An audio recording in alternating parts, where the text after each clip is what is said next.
Peter Adeyemi had never cried in front of anyone at work. Not once. Not when the central bank changed a rule overnight. Not when a competitor tried to poach his best engineer. Not even when his own board members whispered that he was too young to lead a company this big. But that morning, on the 14th floor of Adebayo Towers, Victoria Island, Lagos, Peter cried. He cried because $5 billion was slipping away. Not in slow motion like in movies. Fast, like a glass cup falling from a table, too late to catch. The conference room was bright, cold, and too neat. Marble floor, a long glass table that reflected faces like a mirror. The air conditioner blew so hard it made people shiver, yet Peter's shirt was stuck to his back with sweat. On the screen at the front of the room, the video call was split into 3 boxes. One box, Mr. Rajan Kapoor and 2 men behind him in Mumbai, India. Another box, Mr. Liang Wei and a serious-looking lady beside him in Shanghai, China. The last box, Peter's side, his own face and the Lagos team.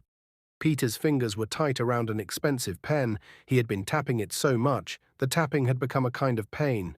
His top staff sat around him like statues. Tunde, his contract manager, wearing a blue suit and confidence that never rested. Bola, his legal advisor, with glasses that made her look strict even when she smiled. Sei, his assistant, holding a notebook like it was a shield. And 2 others, all of them important, all of them paid well, all of them useless right now. Because the problem wasn't money, it wasn't the documents, it wasn't even trust. It was language. Mr. Rajan Kapoor was speaking fast, too fast. Peter caught only a few English words. Term, unacceptable, conditions, revised. Then Mr. Liang Wei spoke, and it was not English at all. He spoke Mandarin with calm anger. The lady beside him added more words, sharper and faster. Their faces stayed polite, but their eyes said, "We are done." Peter swallowed hard. He leaned forward and forced a smile that didn't feel like his. "Gentlemen," he said in English, slow and careful, "we can resolve this. Please, let's—" Mr. Rajan lifted his hand. "No," he said, shaking his head. "We have spent 3 hours. We cannot. Your team is not prepared." Peter's throat tightened. He looked at Tunde with a silent question. "Help me." Tunde's eyes avoided his. He was staring at the table, pretending to check something on his laptop. Bola cleared her throat like she wanted to talk, then stopped. Sei scribbled on his paper like writing could change the situation. Mr. Liang Wei spoke again. More Mandarin, more certainty. Then the interpreter Peter had hired, yes, he had hired one, froze. The interpreter's internet had been unstable all morning. Now his face on the screen was stuck mid-blink, mouth half open like a broken robot. The room went quiet. Only the AC hummed, only Lagos traffic noise faintly. Entered from a closed window, distant horns, like the city was laughing at him. Peter stared at the screen. $5 billion. That deal would save his company from months of pressure. It would open new jobs, new offices, new projects. And it was dying right in front of him because he only had English. Peter's lips trembled. He tried again, softer. "Please, give me 2 minutes. Just 2 minutes." Mr. Rajan leaned back. "We are ending this call," he said. Mr. Liang Wei's hand moved toward his keyboard. That was it. That was the moment Peter's control broke like a dry stick. His eyes filled. He blinked hard, trying to push the tears back. But one tear still fell. Then another. The whole room saw it. A billionaire boss. Crying. Peter Adeyemi, the man who owned Adewale Tech and Logistics. The man who drove a black Range Rover with 2 escorts. The man who had been on the cover of a business magazine last year. Was crying in his own office, and none of his staff moved. Some people looked shocked. Some looked embarrassed. One person, Tunde, looked annoyed, like Peter's tears were somehow bad for branding. Peter wiped his face fast, angry at himself. "Don't end it," he begged, his voice cracking. "Please." Mr. Rajan's face softened for half a second, then hardened again. "I'm sorry," he said. "We cannot continue." Mr. Liang Wei pressed something. The call began to flicker, like a door about to close. And then, the conference room door opened. Softly, everyone turned. A young woman stepped in. She wore a blue and white cleaner's uniform, faded from too many washes. Her gloves were red rubber gloves, the kind that smell like detergent. Her hair was tied in a rough bun, but loose strands fell around her face like she had rushed. Her name was Jenifer Okonkwo. Most people did not even know her name properly. They just called her Cleaner, or that new girl. She stood at the doorway, frozen for 1 second. Her eyes landed on Peter, not the billionaire Peter, the human Peter, a man fighting tears, a man about to lose something huge. Jenifer looked at the screen and saw the foreign faces. She heard the language in the room, English, broken English, heavy accents. Then she heard the Mandarin again. Her fingers tightened around the mop handle she had carried in out of habit. "Sorry," she said quickly, almost whispering. I didn't know there was a meeting. I was told to clean before." "Get out," Tunde snapped without even looking at her. "Can't you see?" But Jenifer didn't move, because she noticed something nobody else seemed to notice. On the screen, Mr. Rajan Kapoor was about to end the call, but he paused. He paused because the cleaner had walked in. Not because she was important, because her face looked calm, like she knew something. Jenifer's heart was beating so fast it made her chest hurt. She could feel the fear in her legs, like they might fail her, but she still spoke. Her voice was not loud, it was not proud. It was just honest. "Sir," she said, looking at Peter, I can speak their languages." For 1 second, nobody breathed. The room did not react the way it should have. No one laughed. No one asked, "What did you say?" It was too shocking, the kind of shocking that makes your brain go blank. Peter slowly turned his head to look at her. His eyes were red, his mouth slightly open. "What?" he whispered.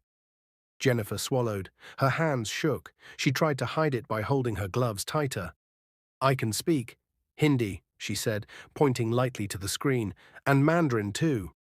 Tunde burst out, the sound sharp like a slap. "Rubbish," he said. "This is not a place for jokes." Bola's eyebrows lifted. Say looked up, confused, then hopeful, then scared. Like hope was dangerous. Peter stared at Jenifer like she had turned into a miracle right in front of him. Outside, the video call clock kept ticking. Mr. Liang Wei was still there, watching. Mr. Rajan Kapoor raised an eyebrow and spoke in Hindi, quick and testing, like he was throwing a stone to see if it would bounce. Jenifer's eyes widened, not in fear, more like recognition. Then she answered, in Hindi, clear, natural, not perfect like a movie, but real. Like someone who had lived with the language. Like someone who had eaten in it, argued in it, prayed in it. Mr. Rajan's face changed. The two men behind him leaned forward. Jenifer didn't stop. She switched to Mandarin when Mr. Liang Wei spoke again, his voice still sharp. Jenifer replied in Mandarin too. The room made small sounds. A gasp, a chair shifting, a pen dropping. Peter's staff looked like people watching a ghost walk. Tunde stood up halfway. "Sir, don't allow this," he said fast. "This is sensitive. This is... Peter raised his hand without even looking at him. "Give her the phone," Peter said. His voice was quiet, but it had steel in it. Tunde froze. Bola whispered, "Peter." Peter's eyes stayed on Jenifer. "Now," he said. Say rushed to hand over the company phone that was connected to the call audio system. Jenifer stepped forward slowly, like she was walking into water and wasn't sure how deep it was. She took the phone. Her fingers were still in red gloves. She quickly pulled one glove off with her teeth, embarrassed, then held the phone properly.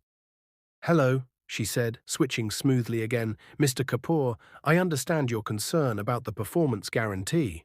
Please give me 30 seconds to clarify." Her voice steadied, not because she stopped being afraid, but because she had entered a space she understood. Language, meaning. She asked questions quickly. She translated clauses. She softened hard words so nobody felt insulted. She used polite phrases, the kind that make business partners feel respected. At one point she paused and looked at Peter. "Sir," she said quietly, "the Chinese team is worried about delivery time. They think your timeline is unrealistic." Peter blinked. "That's not true," he whispered. Jenifer nodded. Then explain the backup plan, now. Peter opened his mouth, surprised that the cleaner was directing him. Then he spoke. And Jenifer carried his words across 2 languages, like a bridge. The call stopped feeling like a disaster. It started feeling like a rescue. Mr. Rajan Kapoor sat forward and asked another question. Jenifer answered. Mr. Liang Wei spoke again, calmer this time. Jenifer replied, and the lady beside him even smiled, small but real. The room in Lagos was silent except for Jenifer's voice and the soft click of laptop keys. Peter's staff were still there, but it felt like they had been moved to the background of their own company. Then Mr. Rajan said something in Hindi that made Jenifer hesitate. She looked down for 1 second. A tiny pause. The kind of pause that could kill a deal. Peter's heart jumped. Jenifer? He whispered. Jenifer took a slow breath. Then she said very gently in Hindi, I hear you. I understand why you feel that way. But let's not punish a good partnership because of one misunderstanding. We can rewrite this part right now. Mr. Rajan stared. Then he nodded once. Mr. Liang Wei added something in Mandarin. Jenifer replied again. And then something happened. The kind of thing that makes grown people remember a moment forever. Mr. Liang Wei smiled and said in broken English, Okay, we proceed. Mr. Rajan nodded too. We proceed, he repeated. Peter's eyes widened. His mouth opened like he wanted to shout, but didn't trust his voice. Bola covered her mouth. Sei's eyes filled with tears. Tunde sat down slowly, like someone had removed the ground under him. On the screen, the digital contract appeared again. The final version. Peter signed with an e-signature. Mr. Rajan signed. Mr. Liang Wei signed. And just like that, the $5 billion deal was secured. For a moment, nobody moved. Then the room exploded, not with noise like a party, with disbelief. People stood up, chairs scraped, hands flew to mouths. Someone whispered, Jesus. Peter stood too. He looked at Jenifer like he was seeing her for the first time in his life. Not as a cleaner, as a person with a story, a past, a hidden power. Jenifer held the phone gently and stepped back, suddenly shy again now that the danger was over. Her shoulders sank, like the bravery had drained out of her. She stared at the floor. I'm sorry if I did wrong, she said. I heard you crying. Peter's throat tightened again, but this time it wasn't from fear. It was from shock, from relief, from the strange feeling of being saved by someone you never noticed. He walked around the table slowly and stopped in front of her. What is your full name? He asked. Jenifer Okonkwo, sir. Peter nodded like he was storing it carefully. How many languages do you speak? Jenifer hesitated. English, Yoruba, Igbo, she said softly, and Hindi, Mandarin, small French too, and a little Hausa. Sei gasped. Ha, Bola whispered, this is unbelievable. Tunda forced a laugh, a dry one. Sir, people can lie, he said. We should verify. Peter turned his head, eyes cold now. Tunda, he said quietly, not today. The room went quiet again. Jenifer's eyes flicked up. She looked scared, like she had entered trouble by helping. Peter softened his voice. Jenifer, he said, who taught you all these languages? Jenifer's lips parted, like the answer lived somewhere painful. But before she could speak, a notification popped on Peter's laptop, an internal company alert. Unauthorized access attempt detected, contracts drive. Bola's face changed immediately. Peter! Sei leaned forward, reading fast. Tunde's eyes moved too, quickly, like he was trying to understand what it meant before anyone else did. Peter's relief vanished. His body went tense again. Because the deal was signed, yes. But now someone was trying to break into the contract files, right after the cleaner saved the company, right after the room watched her rise. Peter slowly looked around the table, at his staff, at their faces, at their eyes, and then he looked at Jenifer again. Jenifer was staring at the alert too, confused and worried. Peter's voice dropped into a whisper. Who is trying to steal my documents? Right now. And just as he asked that question, the office lights flickered once. Then the screen on the wall went black, and the conference room door locked with a sharp click. Everyone froze because someone, somewhere, had just trapped them inside. And Peter knew this was no longer only about a deal. It was about a war inside his own company. The door was still locked, not jammed, not broken. Locked. The red light on the electronic handle blinked twice, then stayed solid. Peter Adeyemi stood in the middle of the conference room, breathing slowly, forcing his heart to calm down. The room that had felt like a place of victory just minutes ago now felt tight, suspicious, dangerous. Nobody spoke. The air conditioner was still blowing, but the room felt warm again. Bola was the first to move. She walked quietly to the door and tested it herself. She pressed the handle. Nothing.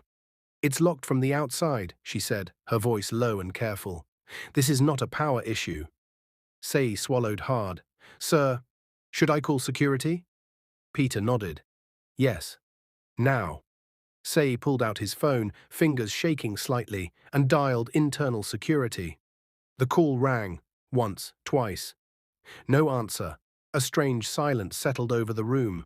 Not the peaceful kind, the kind that makes your shoulders rise without permission. Peter turned slowly, his eyes scanning the faces around the table. Tundi sat, stiffly in his chair, hands folded, face blank. Too blank. Bola was alert, already thinking like a lawyer, like someone who knew that something was very wrong. Sei kept glancing at the screens, at the alert message that still sat there like a warning sign. Unauthorized access attempt, contracts drive. And then there was Jenifer. She stood close to the wall, her mop now leaning uselessly beside her.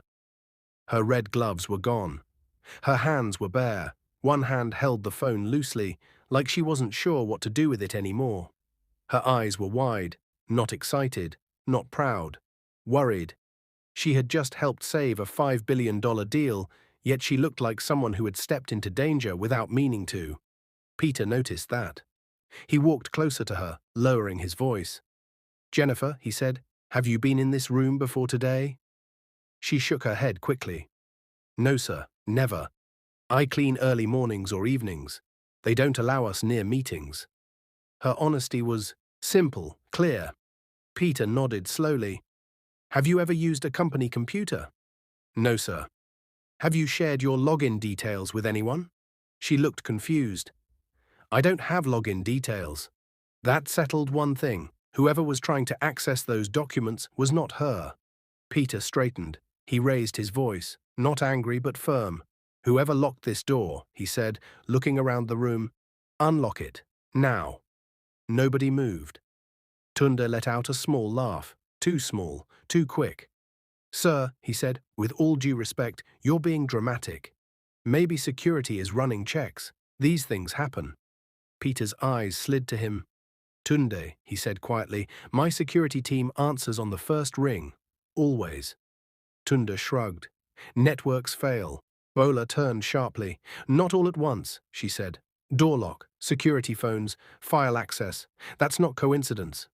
A bead of sweat slid down Sei's temple. Peter took a breath.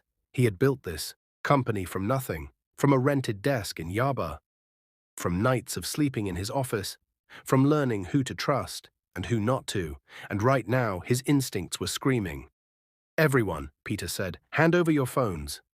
The room reacted instantly. Sei handed his over without hesitation. Bola followed, calm but alert. Tunda froze. "What?" he scoffed. "Sir, you can't be serious." "I am," Peter said.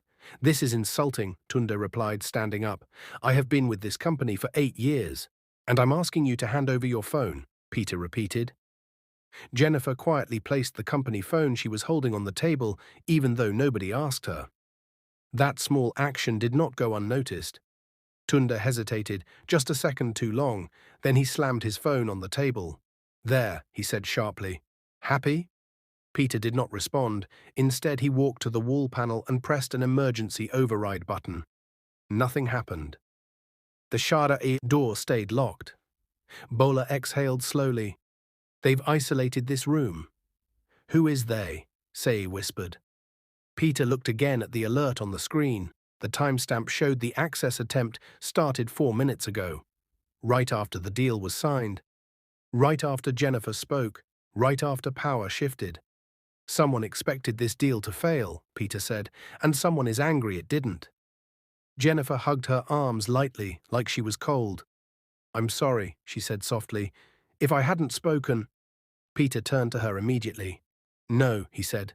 Do not say that. Ever. She flinched, thinking she had angered him. Peter softened his tone. You did what none of us could do, he said. You saved this company. Her eyes filled with tears, not from sadness, but from being seen. Before she could respond, the screen behind them flickered back on. But it was no longer the video call. It was security footage. Live. The image showed a hallway outside, the conference room. Then the camera angle changed. Another hallway, another floor. Someone was walking fast. A man. Wearing a staff ID. Bola leaned forward. Zoom. Peter tapped the control. The image sharpened. The man turned slightly.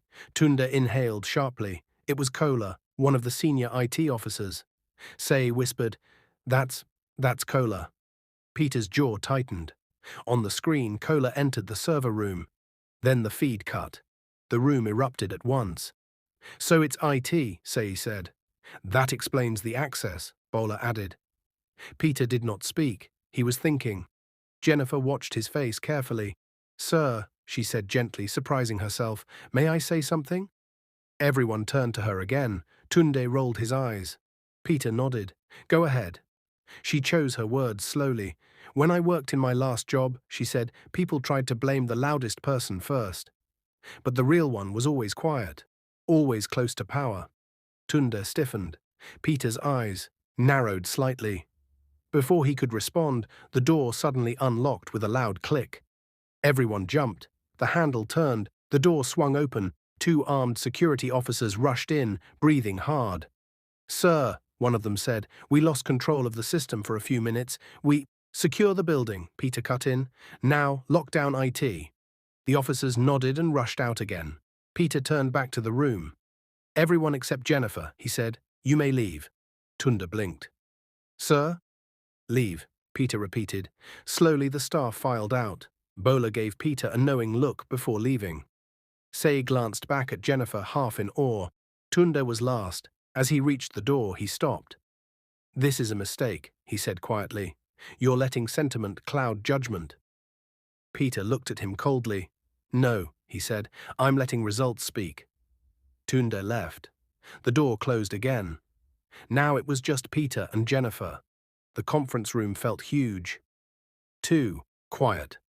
Jenifer shifted her weight, suddenly very aware of her uniform, her worn shoes, the fact that she did not belong in rooms like this. Peter broke the silence. Sit, he said, pulling out a chair. She hesitated. Sir, I'm not allowed. Sit. She sat. Peter did not sit across from her, like a boss interviewing staff. He sat beside her. That alone shocked her. Jenifer Okonkwo, he said slowly, you didn't learn 5 languages by accident.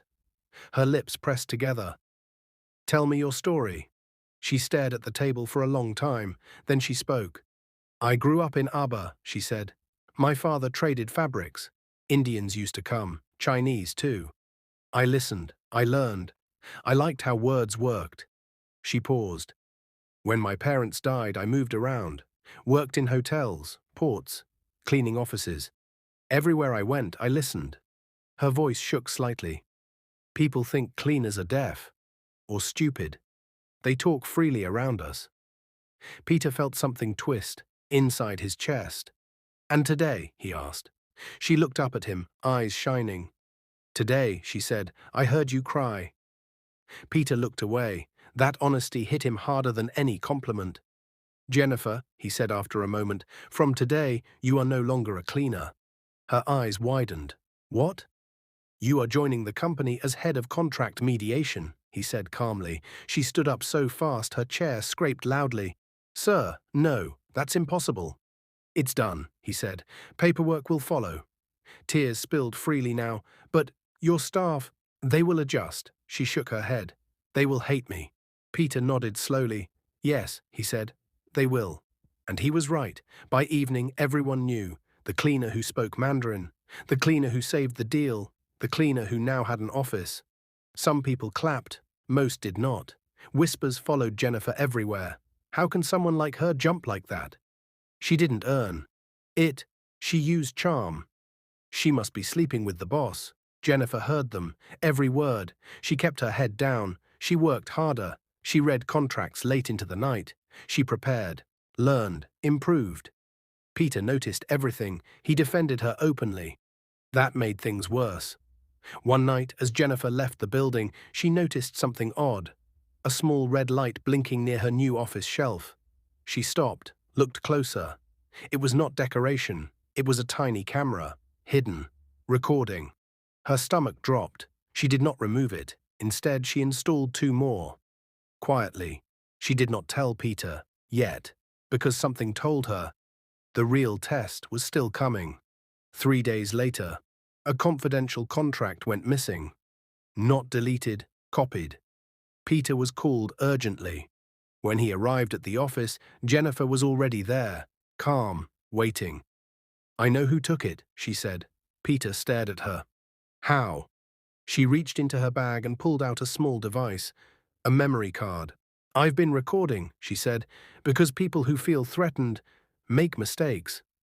Peter's heart pounded. She inserted the card. The footage played. It showed a hand opening her cabinet, a familiar wristwatch, a familiar ring.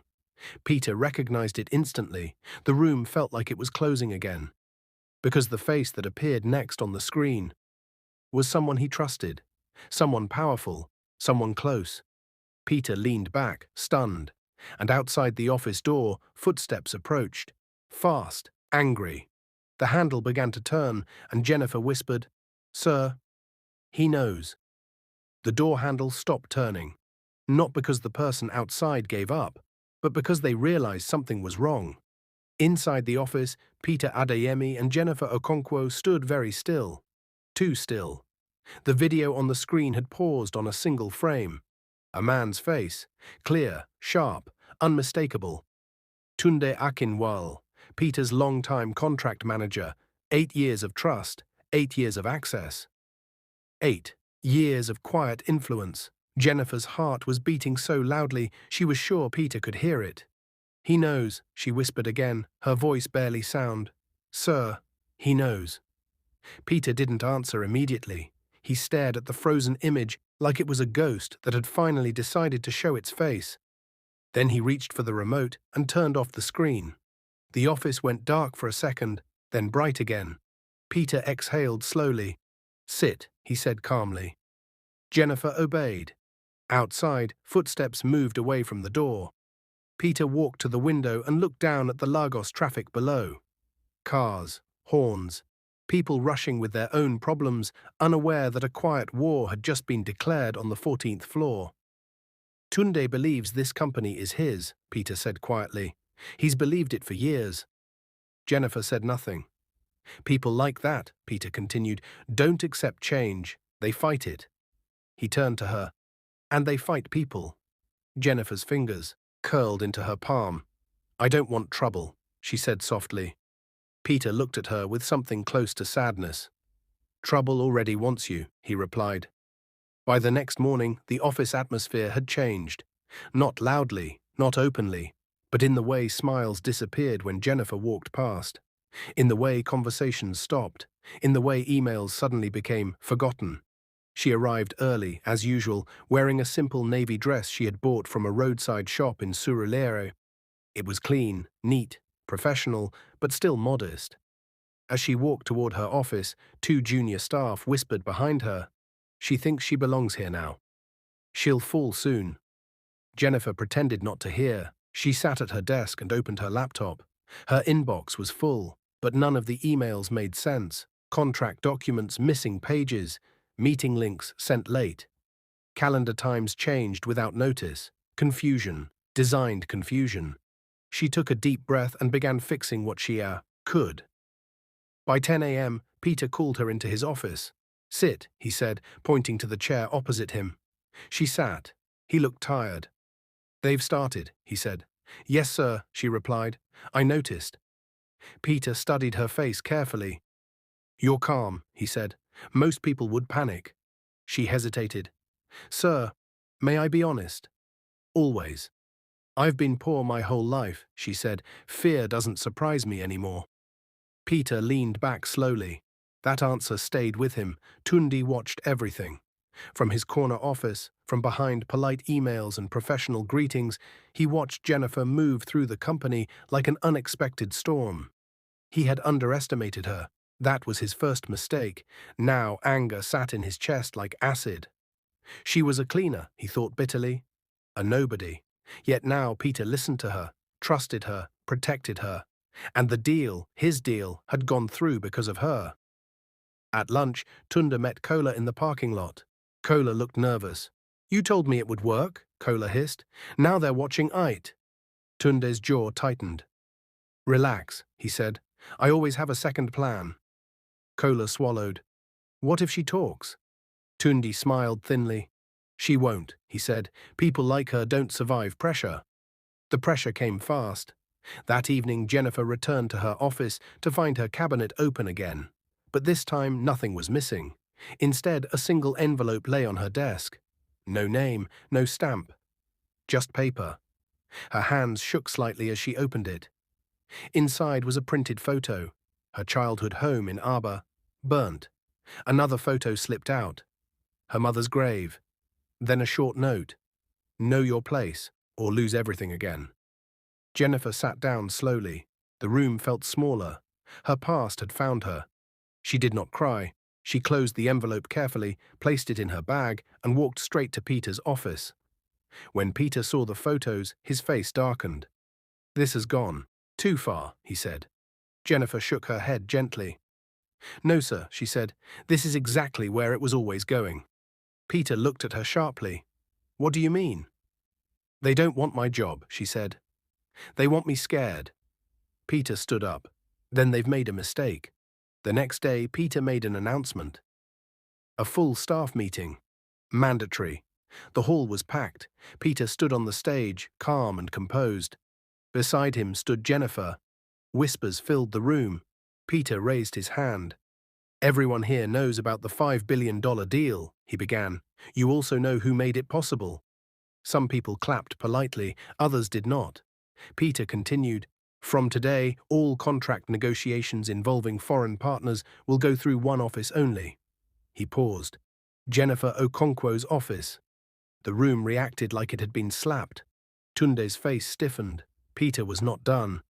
I also want to make something clear, he said. Anyone found sabotaging internal operations will be dealt with. Quietly, legally, completely. His eyes swept the room. Tundi felt sweat form at his back.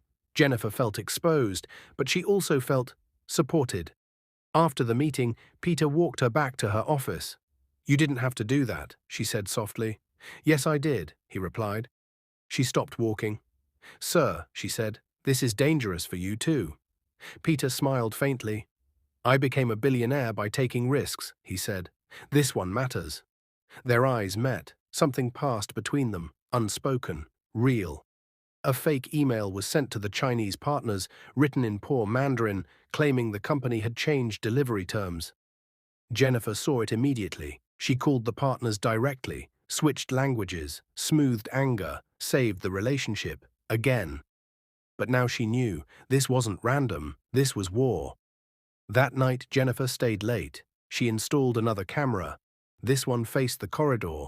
At exactly 11:43 p.m., someone entered her office. Slow, careful, confident. The camera captured everything, the face, the hands, the documents, Tunde. The next morning, Peter watched the footage in silence. When it ended, he did not speak for a long time. Sir, Jenifer said quietly, I'm sorry. Peter looked at her sharply.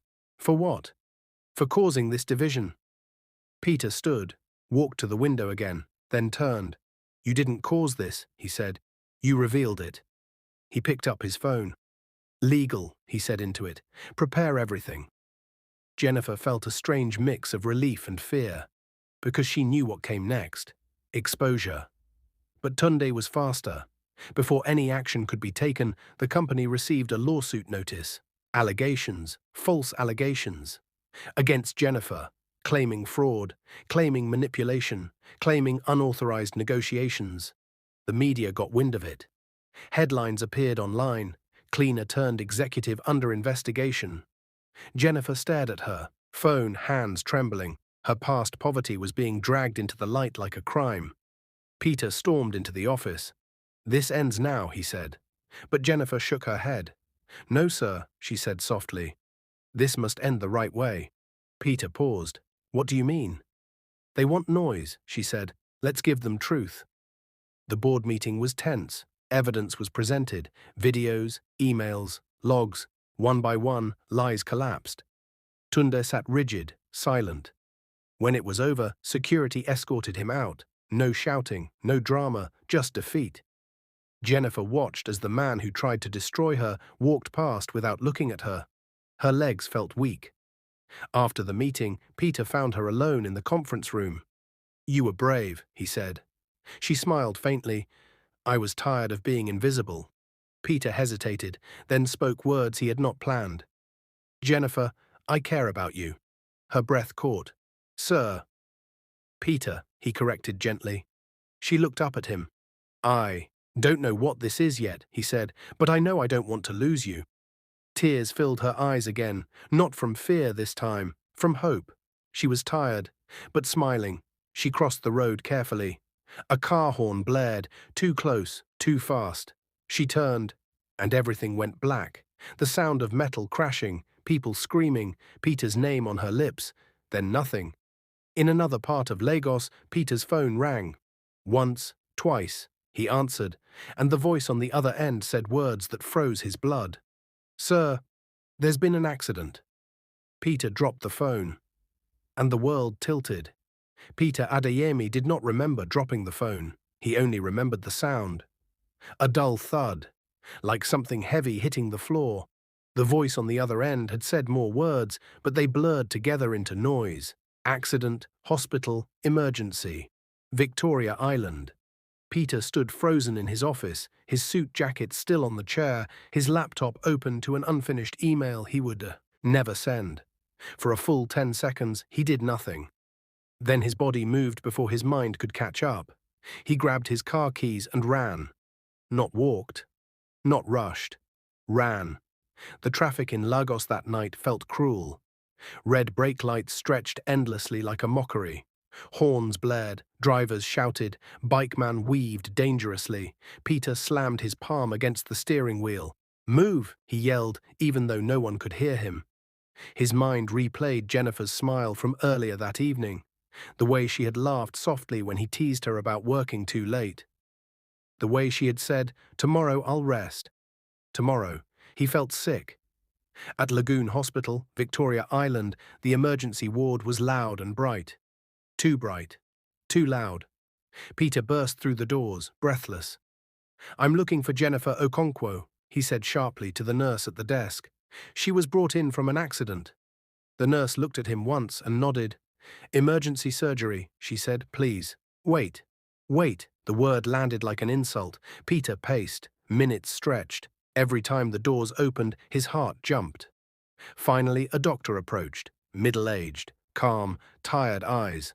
"Are you family?" the doctor asked. Peter opened his mouth. The truth hesitated. I'm her fiancé." The word surprised him as it left his mouth, but it felt right. The doctor nodded slowly. "She was hit by a speeding car," he said. "The impact was severe." Peter's chest tightened. "She's alive?" he asked. "Yes," the doctor replied, "but that word, that small, deadly word. But we had to make a decision in surgery," the doctor said gently. "To save her life." Peter's ears rang. "What decision?" he whispered. The doctor held his gaze. "We amputated both legs below the knee." The world went silent. Not quiet. Silent. Like someone had turned off sound itself. Peter stared at the doctor, waiting for the sentence to correct itself. It didn't. "No," Peter said softly. "No, you can't mean that." "I'm sorry," the doctor replied. "It was that or we lose her entirely." Peter staggered back and sat down hard on the nearest chair, both legs. Jenifer, the woman who walked into his office with a mop. The woman who spoke 5 languages. The woman who stood tall under pressure. Gone. He covered his face. For the first time in years, Peter Adeyemi cried openly. Not billionaire tears, human ones. Jenifer woke up slowly. The first thing she noticed was the smell. Medicine, clean sheets, something sharp. The second thing was the pain. Then confusion. She tried to move. Her body refused. She opened her eyes. White ceiling, beeping machines. A nurse noticed immediately and rushed over. Easy, the nurse said gently. You're safe. Jenifer swallowed. My legs, she said, her voice dry. The nurse paused. Too long. That pause told her everything. Jenifer screamed, not loud, not dramatic. Broken sound that came from somewhere deep inside her chest. No, she whispered. No, no, no. Tears streamed down her face. She reached down with shaking hands and found nothing. Her world collapsed inward. Peter stood outside the ICU room, unable to move. He had been told she was awake. He had also been warned. She may not take it well. As if anyone would. Peter pressed his forehead against the glass wall. Inside, Jenifer lay still now. Her crying had stopped. That scared him more. He opened the door and walked in slowly. Jenifer, he said softly. She turned her head. Her eyes found him. And broke. Peter, she whispered, please tell me I'm dreaming. He walked to her bedside and took her hand carefully. I wish I could, he said, his voice shaking. Her grip tightened painfully. Look at me, she begged. Tell me you'll wake me up. Peter swallowed hard. I can't, he said, but I can stay. She shook her head weakly. I'm ruined, she whispered. I'm finished. No, Peter said immediately. Don't say that. She laughed bitterly. You don't understand, she said. I was already nothing. This makes me less. Peter leaned closer. Jenifer, he said firmly, you saved my company. You saved $5 billion. You saved my life. She turned her face away. But I can't walk, she said. People will stare. They'll pity me. They'll whisper. Peter's eyes burned. Then let them, he said. I'll stare back. She didn't respond. Her silence was heavy. The news broke within hours. Tech billionaire's fiancé involved in horrific accident. Photos of Peter outside the hospital flooded social media. Speculation followed. Some cruel, some curious, some pretending to care. The wedding that had been whispered about now became public discussion. Will he still marry her? She's disabled now. He'll move on. Peter didn't read the comments. He didn't need to. Jenifer did. A nurse left her phone within reach. She scrolled. Each headline felt like another loss. She turned the phone face down and cried quietly. Peter noticed. He took the phone and placed it out of reach. Rest, he said. Go, she replied. He frowned. Go where? Back to your life, she said flatly. Your world doesn't stop for me. Peter shook his head. My world is right here, he said. She looked at him then, really looked. You don't mean that, she said. I do, he replied. She closed her eyes. A week passed. Jenifer refused visitors, refused therapy, refused hope. The nurses tried. Peter stayed. Every day. He fed her, read to her, worked from a chair beside her bed. At night, when she slept, he stared at the ceiling, wondering how to fix something that could not be fixed. One evening, Peter brought flowers. Jenifer didn't look at them. Why are you doing this? She asked, suddenly. Doing what? Staying, she said, lying to yourself. Peter stood still. I'm not lying, he said. She laughed softly. Our wedding, she said. It won't happen. Peter opened his mouth. She raised her hand weakly. Don't, she said. Please don't make promises you'll regret. Peter sat down slowly. Jenifer, he said, I won't force you into anything. She nodded. But I won't leave either, he added. Her eyes filled again. You deserve better, she whispered. Peter shook his head. I deserve truth, he said, and I choose you. She turned away, not because she didn't love him, but because she loved him too much to let him sacrifice everything. The wedding date came. No celebration, no crowd, no white dress. Just silence. Peter sat in the hospital chapel alone that morning. Hands clasped, head bowed. He didn't pray for miracles. He prayed for strength, for her, for himself, for whatever future still existed. Later that day, he returned to her room. She was awake, quiet. "I heard," she said softly. "Heard what?" "That today was supposed to be the day." Peter nodded. "It still is," he said gently. She looked confused. "Our day of choosing," he continued. "Not the ceremony. The choice." She stared at him. "I'm not ready," she said. "I know," he replied. "But someday," he added, "when you are, I'll be here." She studied his face, searching for doubt. She found none. Tears slid silently down her cheeks. That night, when the hospital lights dimmed, Jenifer lay awake. For the first time since the accident, she allowed herself to think beyond the pain, beyond the loss. She thought of the girl who learned languages by listening, the cleaner who walked into a room she didn't belong in, the woman who saved a deal. She still existed, even now. She turned her head and saw Peter asleep in the chair beside her bed. Suit jacket folded neatly. Tie loosened, hand still holding hers. Her heart twisted, and for the first time since the accident, a fragile thought entered her mind. Maybe my life is not over, just different. But outside the hospital room, unseen, a shadow paused. A figure stood still, watching through the glass, listening. And whatever they planned next was not finished. The shadow outside the hospital room did not enter. It stayed there for a long time, watching, listening. Then it walked away. Because some battles are lost, not by strength, but by endurance. Jenifer did not notice the shadow. She was too busy fighting a quieter war inside her own mind. Every morning, the same routine repeated itself. The nurse would come in with a gentle smile. The physiotherapist would encourage her to sit up. Peter would already be awake, pretending he hadn't slept badly on the hospital chair again. And every morning, Jenifer would smile back. But inside, she felt hollow. She had lost her legs, and with them she believed she had lost her future. 2 weeks after the accident, the doctor spoke clearly. "Physically, she is healing well," he said to Peter. "Emotionally, that will take time." Peter nodded. "I'm not in a hurry," he said. "I have time." The doctor looked at him carefully. "Not everyone stays," he said. Peter answered without hesitation. "I'm not everyone." One afternoon, Peter brought a laptop into the room. Jenifer frowned.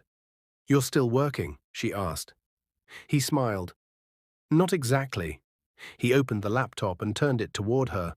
On the screen was a video call. 3 familiar faces appeared. Mr. Rajan Kapoor, Mr. Liang Wei, and the Chinese female executive who often sat beside him. Jenifer's eyes widened. "Sir, Peter, what is this?" Mr. Rajan spoke first, smiling warmly. "Jenifer," he said in Hindi. Her breath caught. Mr. Liang Wei followed, speaking Mandarin. She responded slowly, carefully. They spoke to her, not about business, about her health, about courage, about how rare it was to meet someone who understood people, not just words. When the call ended, Jenifer stared at the screen in silence. Peter closed the laptop gently. "They asked for you," he said. "They said no future negotiations without you." Tears slid down her cheeks. "But I'm like this now," she whispered. Peter crouched beside her bed so they were at eye level. "You are still you," he said. "Nothing important changed." She shook her head weakly. "You don't understand what it feels like," she said, "to look at yourself and not recognize who you are." Peter nodded slowly. "You're right," he said. "I don't." Then he added softly, "But I want to learn." Rehabilitation began, slow, painful, humbling. Jenifer hated it at first. She hated the mirrors and the wheelchair. She also hated the pity in some people's eyes. One day, she snapped at the physiotherapist. "Stop telling me I'm strong," she said angrily. "I don't feel strong." The therapist did not argue. She simply replied, "Strength doesn't always feel loud." That sentence stayed with Jenifer. Peter watched every session, sometimes quietly, sometimes encouraging, never pushing and never leaving. People noticed, nurses whispered and patients smiled. News outlets tried to get interviews. Peter refused them all. "This is not a story for entertainment," he said. "It's a life." Jenifer learned how to sit up confidently, how to move from bed to wheelchair, how to laugh again, softly, carefully. But something still held her back. Fear. Fear of being seen, fear of the world, fear of becoming a symbol instead of a person. One evening, she finally said it. "I can't marry you," she told Peter. He did not interrupt. "People will say I trapped you," she continued. "They'll say you stayed out of pity." Peter nodded. "I know. I don't want that," she said, "for you, or for me." Peter took a deep breath. "Then we won't do it now," he said. She looked at him sharply. "You mean, you agree?" "I mean," he said gently, "marriage is not a deadline. It's a decision." She stared at him. "You'll wait?" she asked. "Yes." "How long?" Peter smiled faintly. "As long as it takes." Her shoulders shook. She cried, not loudly, but deeply. 6 months after the accident, Jenifer returned to the office. Not to work full-time, just to visit. The building felt different, quieter, more respectful. People stood when she entered, not out of fear, but recognition. She wore a simple cream dress. Peter wheeled her through the hallway. Some staff avoided her eyes, others smiled awkwardly. She noticed everything. When they reached the conference room, the same room where everything began, Jenifer asked him to stop. "Can I speak?" she asked. Peter nodded. She faced the small gathering. "I didn't plan this life," she said. "I didn't plan this body, but I plan to use what I have." She paused. "I'm not here because of sympathy. I'm here because I'm capable." Silence. Then applause. Real applause. Not forced, not polite. Peter watched her with pride. That night, alone in her apartment, specially adjusted for her needs, Jenifer stared at her reflection. She no longer saw only loss. She saw survival. She saw growth. She saw a woman who had fallen and stayed alive. She whispered to herself, "I am still here." A year passed. The company grew. Jenifer became known internationally, not as the cleaner, but as a mediator who understood culture, tone, and respect. Peter remained by her side. Always. They traveled together, worked together, laughed again, but he never pressured her, never asked again, until one quiet evening. They sat on the balcony overlooking the Lagos skyline. The city lights blinked like stars. Peter broke the silence. "Do you remember the day you walked into my office with a mop?" he asked. She smiled. "I remember thinking I was about to be fired." He chuckled softly. "I remember thinking my life was ending." She turned to him. "And now?" "Now," he said, "I know it was beginning." She looked down at her hands. "Peter," she said slowly, "I'm still scared." He nodded. "So am I." She inhaled deeply. "But I don't want fear to decide my life anymore." His heart skipped. She looked up. "I may never walk the way I used to," she said. "I may always need help." Peter's voice was steady. "I may always need you too." She smiled, fully this time. "Then," she said softly, "someday, when I'm ready, we'll marry." Peter did not shout, did not jump. He simply reached for her hand. "Someday," he agreed. They did not marry that year or the next, but they built something deeper. Trust and partnership, love without conditions, and the world slowly stopped questioning them, because their bond spoke louder than rumors. What is your view about this story? Where are you watching from? If you enjoyed this story, comment, share, and subscribe to our channel for more interesting stories.